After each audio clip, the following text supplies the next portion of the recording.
নমস্কার সবাইকে। এখানে যারা সাংবাদিক বন্ধু যারা উপস্থিত আছেন, এছাড়া এই যে আপামোর হিন্দু সমাজ সারা ত্রিপুরা রাজ্য তথা পশ্চিম ত্রিপুরা জেলার সবাইকে রামনবমী শুভেচ্ছা এবং অভিনন্দন জানাচ্ছি।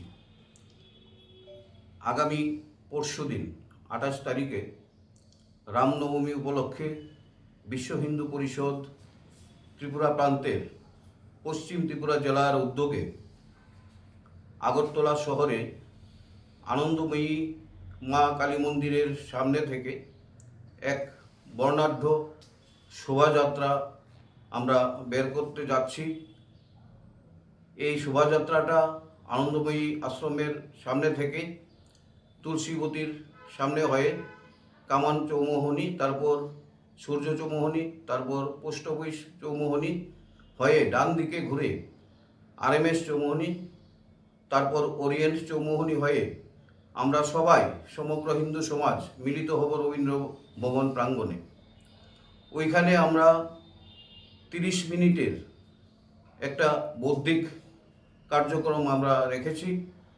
ওই জায়গাতে বৌদ্ধিক দেবেন মাননীয় পূর্ণচন্দ্র মণ্ডল, যিনি ধর্মপ্রসার প্রমুখ গৌহাটি ক্ষেত্র, যেটা আমরা নর্থ ইস্টার্ন বলি, উনি আমাদের মধ্যে উপস্থিত থাকবেন।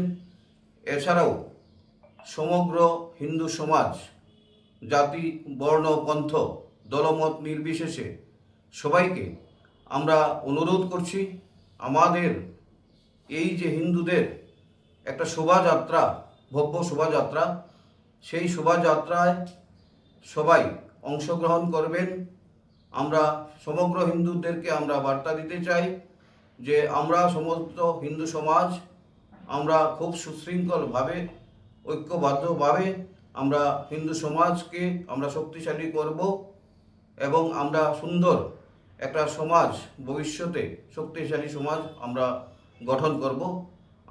আমি সমস্ত সনাতন সমাজকে আমি বিনম্রভাবে অনুরোধ জানাচ্ছি, আপনারা সবাই আমাদের এই বিশ্ব হিন্দু পরিষদের দ্বারা যে আয়োজিত এই যে শোভাযাত্রাটা হবে, এই শোভাযাত্রায় সবাই আপনারা উপস্থিত থেকে আমাদের এই কার্যক্রমটাকে সাফল্যমণ্ডিত করবেন। সবাইকে আমি জানাই জয় শ্রীরাম, ভারত মাতা কি জয়, বন্দে মাতরম।